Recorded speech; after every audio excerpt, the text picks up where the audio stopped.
Hello everybody, Arknova here, getting back some more Let's Play Trails in the Sky the Third. When last we left off, we finished off a couple of the sun doors. We finished off a couple more sun doors for the mini games.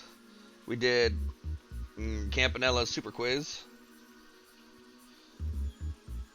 and we lucked into victory on the rest of Estelle's fishing mini game. This time we are going to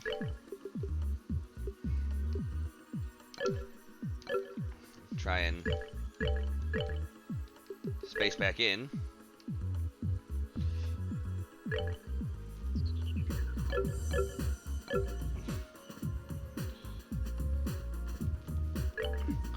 Which start door do we need to do?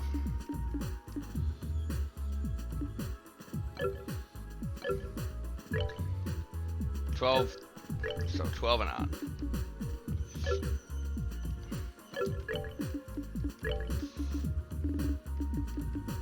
We can't do 14.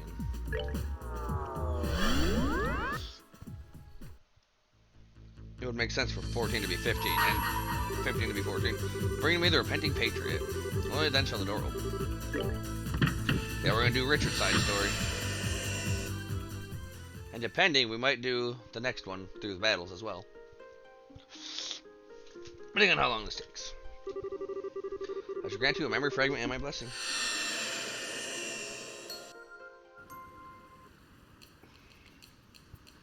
City of Ruin.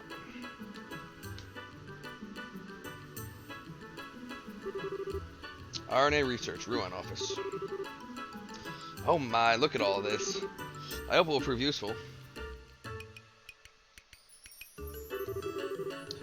I see, you sure found out a lot. With this many potential sales routes, I've got nothing to fear. I'll be able to make my move into the Erebonian capital as soon as I'm ready with this kind of information. You asked us to investigate the current situation with regards to orphan sales in Erebonia, so I centered my investigation around stores in the region itself. And you did a fantastic job, too. Still, the problem of transport remains. After all, old Borden's got his grubby hands all over the international liners already. It's true that the Borden family has preferential access to 40% of the load capacity of the international airliners leaving Liberl for Erebonia. However, they are no longer the only available option. There are now private carriers as well. Here are some supplementary materials regarding that issue. Ma, you certainly come prepared, don't you? Well, this request ended up taking a little longer than originally anticipated. Consider this a little extra on us in exchange. I like those who think 2 steps ahead. You sure you don't want to come and work for me? I'd pay you handsomely. I'm certainly flattered you think highly enough of my skills to offer, but I'm not sure I have what it takes to be successful in the cutthroat world of business, though. I do. I'm a rather timid man, you see. When it comes to business, I'm not. Come now, you can't fool me. Oh well, do keep my offer in mind if you would. Please allow us to escort you out.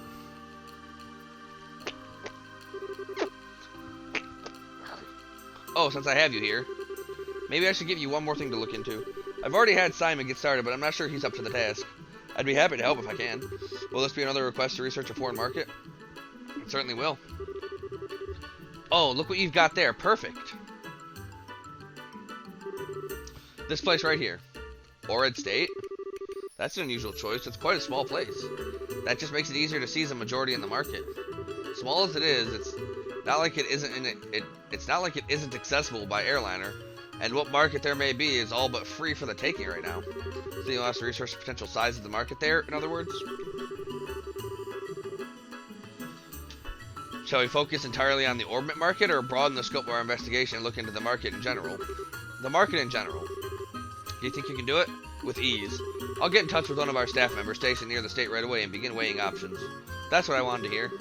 I'll be back here next weekend. Anyway, I'll be back here next week anyway. We can discuss the details then.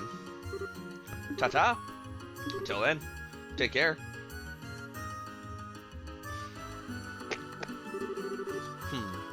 Or it's quite far inland. Weren't the Rhines brothers in that general area of the continent? Yes, they are. I'll get in contact with them later. Thank you. Huh, she's not a merchant of bows for nothing, is she? She's always coming in with such interesting, ambitious requests. She's not half as ambitious as you are. I think you may be overestimating me a little there. Well, can you show our next visitor in? Certainly.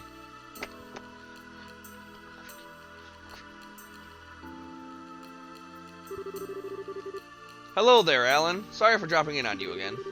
I just wanted to get your input on another little something happened regarding the city's finances. Oh, that won't be a bother at all. Please, take a seat.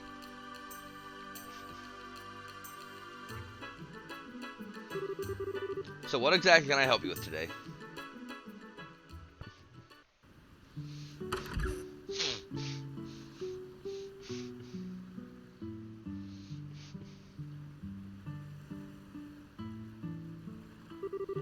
All seems to be going rather well with this business now, don't you think? Indeed. Although I admit that it's taken me time to adjust my days to being so peaceful, I do miss having a sense of tension in my life. That's something you'll just have to live with, I'm afraid. We're civilians now, not soldiers. That's true enough. In any case, it's an honor to be able to live and work with you in the city where you were born, Your Excellency. Canon, I really would prefer it if you addressed me as Sir now. My apologies, sir. There's no need to apologize. Well, I think we should probably go inside. I'm not sure I like the look of the sky. And the trails that it is making.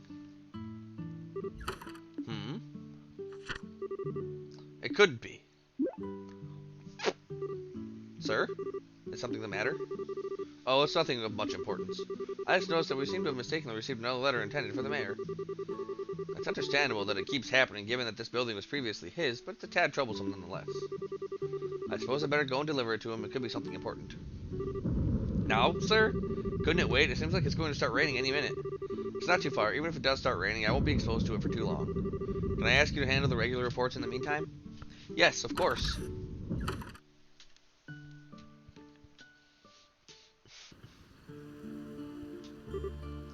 Ugh. There's no mistaking it. The letter was sealed in a special way that we used in the The letter was sealed in a special way we used. The letter was sealed in a special way we used in the intelligence division. The letter itself is a meaningless decoy. The real message is concealed in how the envelope itself is sealed. It means, come to the landing port. Someone from the intelligence division is calling me in hopes of speaking to me. Most likely because they bear a deep-seated resentment towards me and what I did to them. And I have a duty to go and see them. After all, I was their commander.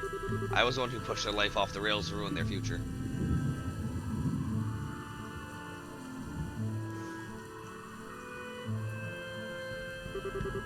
I've been waiting for you. So was you, Sender. Indeed, it's good to see you again, Colonel. I'm pleased to see you're still well. I'm not a colonel anymore, Sender. Though I feel as though saying as such has become a hobby. No one around me seems to be willing to correct themselves. Oh, I'm aware, but today I intend to address you as Colonel nonetheless. I called you here because I have something that I need to ask you. I hope you can forgive me for forcing you to come out here with the weather so poor. If I can answer your questions, I will. Don't feel as if you need to hold back on my account. If you can't accept something in the answer I give you, by all means say so. Then I'll get straight to the point. Why did you leave the army behind, Colonel? What happened to your love for your country? I see you, at last returned to the military. I was relieved to see that, in truth. You were always an exceptionally capable soldier, even back in the military academy, if you hadn't had the misfortune of meeting me. If you hadn't had the misfortune of being caught up in my foolishness, you would probably be a field officer by now. I'm truly sorry for what I did to you. Please don't get me wrong, Colonel. I don't in any way blame you or harbor resentment for what you did. You thought about what was best for this country more than anyone else I know. Your patriotism was genuine and heartfelt. I don't regret following you at all. I'm honored that I could. It's certainly true that doing so has become a significant obstacle in my chances of promotion. But I couldn't care less about that. As long as I continue to serve in the military, to serve the country I love with all my heart, I am happy. Know that I harbor no ill feelings towards you regarding the past. But, what are you doing now? You used to worry for this country's future more than any of us.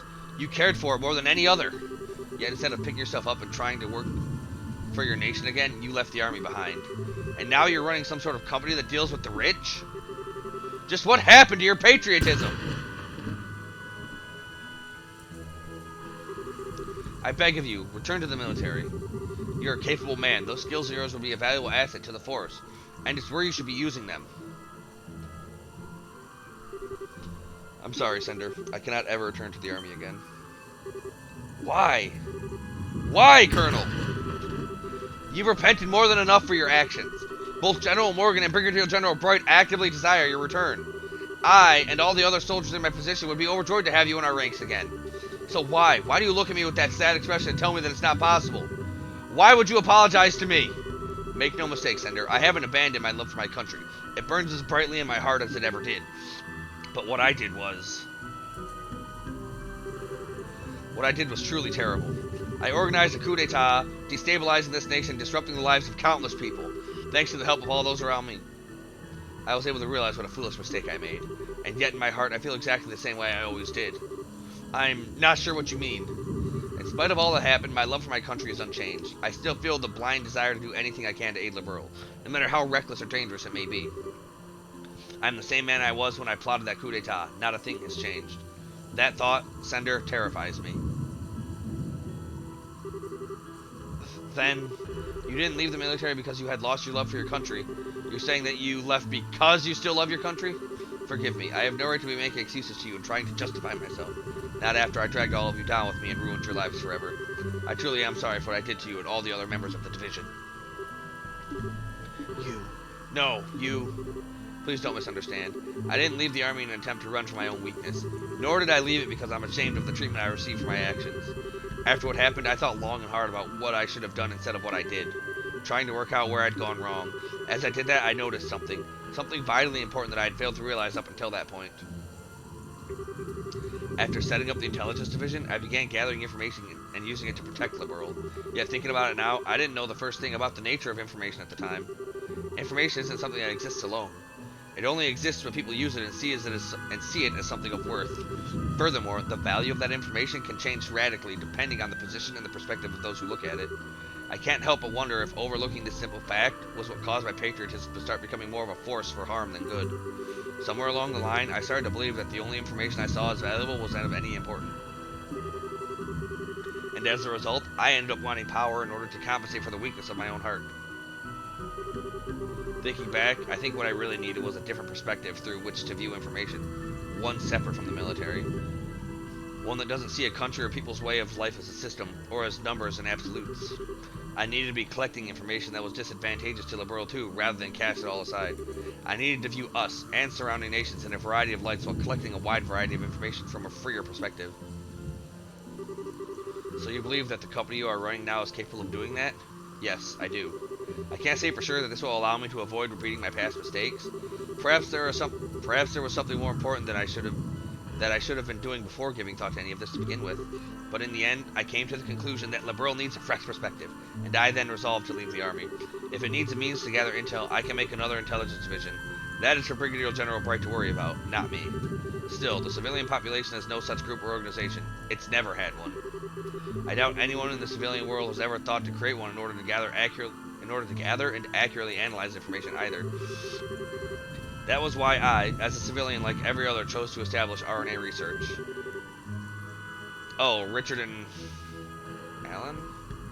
Amalthea. Believing that I am the right person to be the first to do so. You truly don't have any intention of returning to the military, do you? If I said there wasn't a part of me that longed to return to my days of active service, I would be lying. But I'm hoping that through this, I will be able to become another eye which wishes to support the nation. And I see my current occupation as a new way to show my love for my country. I wonder if that makes any sense. You're a coward. No doubt every word you are saying is objectively correct. That's how you've always been. There's never been more room for rebuttal in your arguments. But, Colonel, you are also no longer the man who swore to forge his kingdom's future with his own two hands. Goodbye, Colonel. We will never meet again.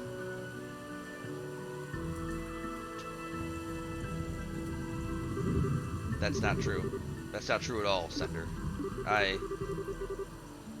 I've chosen the path I now walk, believing it to be right, certainly. But even I don't know for sure if what I'm doing is correct. Even now, I'm terrified of the possibility that I may be making the wrong choice. I worry that the road I walk might be makings of yet another grave mistake. I just don't have the same power that Brigadier General Bright does. I really am hopeless. Sir? You didn't have to come out here in the rain. We should return to the office. You'll catch a cold staying out here much longer. Canon. I'm sure he's just having trouble coming to terms with his new life, too. He just can't forget the fervent enthusiasm of the Intelligence Division. As if he doesn't feel like he belongs in the world that's come after it. The day will eventually come when he will be able to understand what you said. That's exactly what happened to me, you know. True enough, I suppose. You're right. Shall we be going then, Canon? Yes, sir.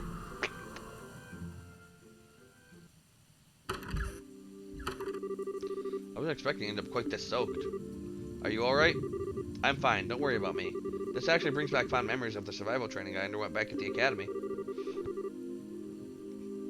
I do think you should go and get changed in some dry clothes though, sir. A little rain never hurt anybody. I don't believe I was half bad at my own survival training, you know. Even then. An encrypted call? Dillons did mention that he had some information I'm interested in for some reports earlier. Perhaps this relates to that? Sounds possible, which would mean that something has happened over in the Republic.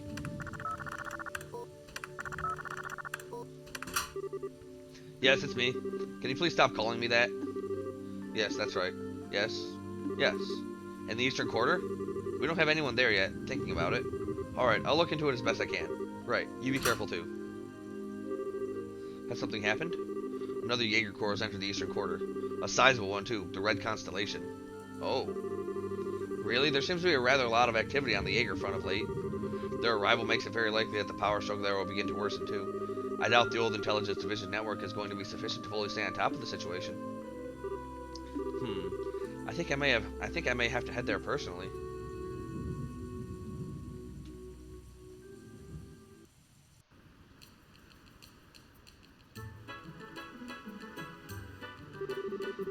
I still have my doubts about what I'm doing. Nothing about my love for country has changed. Nothing at all. So is it even possible for me to finally walk the right path this time? Is it truly possible for any mortal to forge the correct path through life? I don't know, but all I can do is try to follow the path I believe to be right in hopes that I am not mistaken. Believing in those who have supported me and work to right my wrongs. Sir? Is something wrong, sir? Oh, you're here, Canon? I did tell you that you didn't need to come and see me off, you know. You did, but I'm afraid that simply won't do.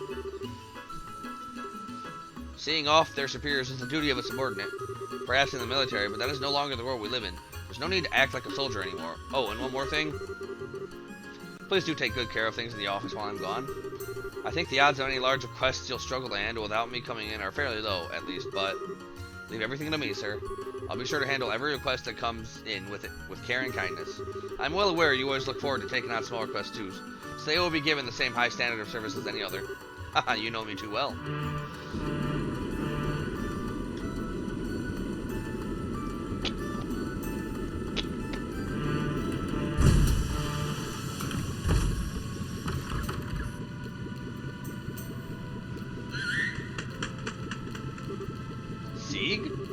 What on earth is Julius Bird doing here? Scree, don't you just sit on His Excellency's arm as if it were your own personal property? Shut up. Please, Canon, there's no need to glare at him like that. Also, please stop calling me Your Excellency.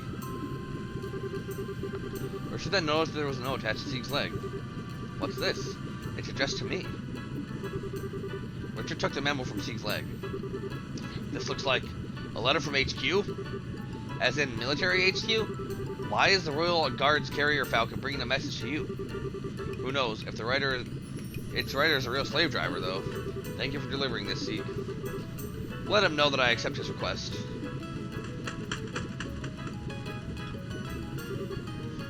Sir? Was that? See for yourself. Best of luck with your little trip. We'd like to know what the Red Constellation is up to, too. So we'd appreciate you looking into it for us on that side. Honestly, I hope you don't think this information is going to come cheap, Brigadier General.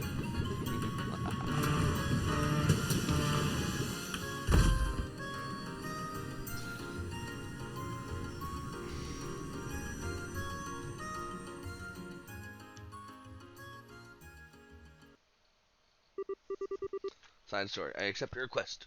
Finished. Culvert and 10,000. Mira.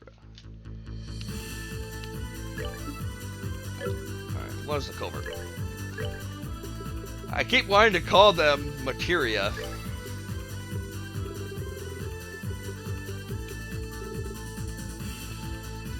Haze and information. Yeah, I keep wanting to call the quartz materia. I don't know why.